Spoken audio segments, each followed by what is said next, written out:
Hello again, it's good to be with you.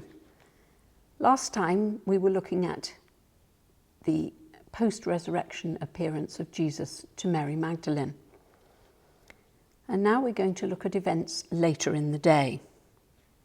So this is still what we would call Easter Sunday, and the disciples are walking to Emmaus, a village about 7 miles from Jerusalem. Jesus is walking with them. They're very sad. They're talking about the events that have been happening in Jerusalem.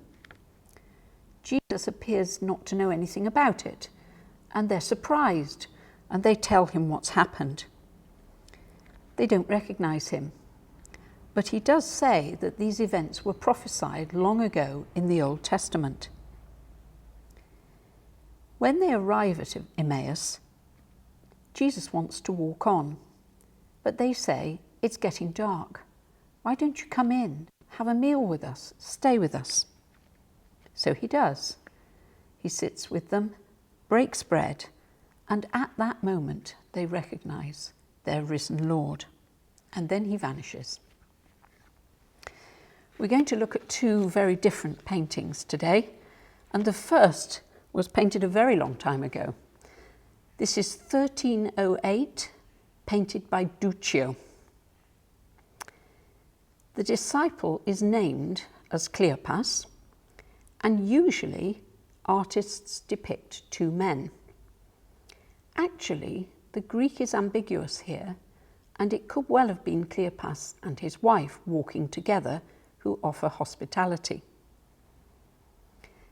I think if you look at the figure on the right, we've got 3 figures, with a long pleated dress and a rather full hairstyle, that could easily be a woman. It could be Mrs. Cleopas.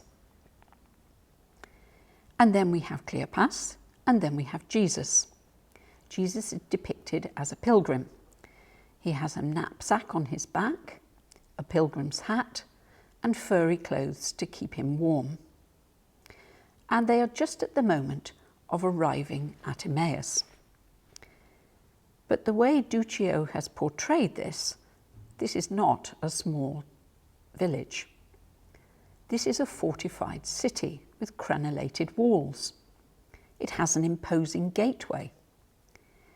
And once they finish walking over those cobbles, as soon as they go under that gateway, the road becomes a much more sophisticated herringbone paved brick road.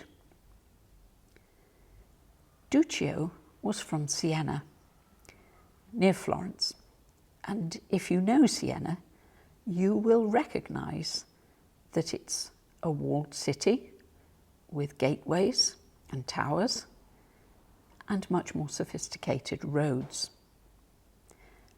So I think the patriotic Duccio is saying, yes, I'll do a picture of Emmaus for you, but I'll make it Siena.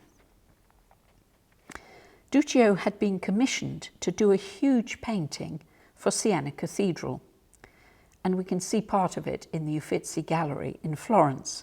It's called the Maestà, Majesty, and it shows Mary sitting on a throne. But it wasn't a flat painting on a wall or on an altar. It was built on a sort of frame, and you could apparently walk all round it. There were 4 sides to it. And on the other sides were scenes from the life of Jesus. And the road to Emmaus is one of them. So much for patriotic Duccio. The second painting was painted 300 years later, and it's in the National Gallery in London, and this is 1602, painted by Caravaggio.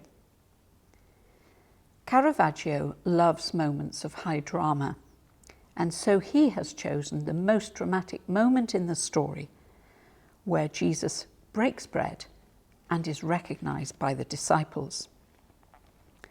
The disciple on the left-hand side has his arms on the chair.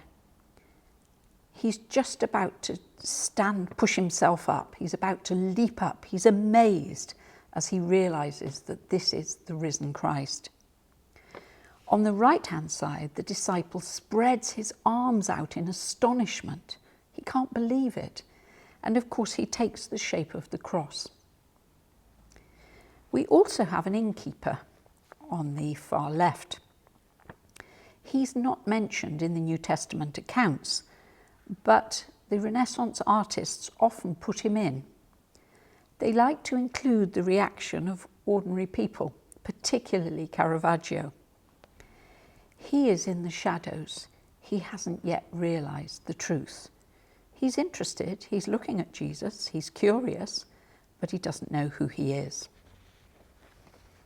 Caravaggio is famous for his use of light and dark, and the light always shines on the most important moment, the most important characters. So of course Jesus' face is in the light, as is the disciple who has spread his arms out. This is a very important meal. This is the institution of the Eucharist. This is the first real communion meal.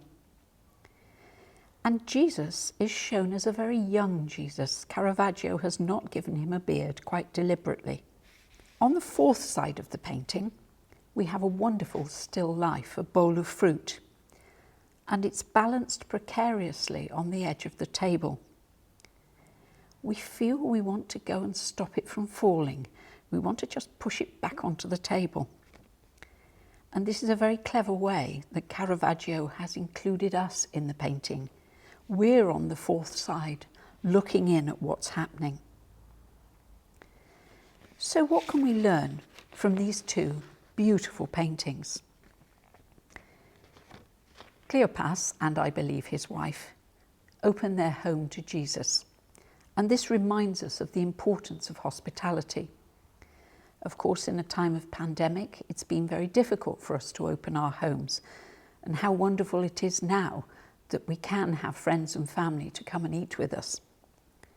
But also we mustn't forget the strangers, the people who've just moved into our neighbourhood, who don't know anyone. And let's be willing to open our homes to them too. And then the Caravaggio painting reminds us how important it is to break bread with our fellow believers at communion, sharing that meal together.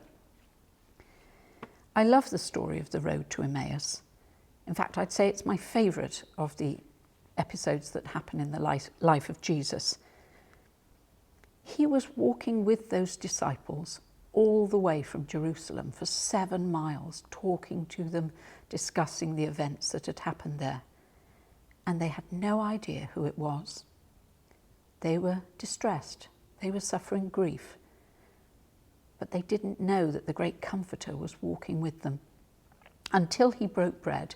And I suppose they'd seen him do this, and it was as if the scales fell off, and they realised at that moment that it was really true, that he really had come back to be with them. And they say, did our hearts not burn within us as he told us of the scriptures? My prayer is that all of us, whatever we're doing, whatever we experience, highs and lows, good and bad, grief, anxiety, and there's plenty of that in the time of this pandemic, we will remember that Jesus is with us, walking with us all the way. It may sound silly, but when I drive my car, I sometimes like to imagine Jesus in the passenger seat, or something like that, that just reminds you that whatever you're doing, and you might be facing something difficult, he's walking with us all the way. I hope that will encourage you as much as the story does me.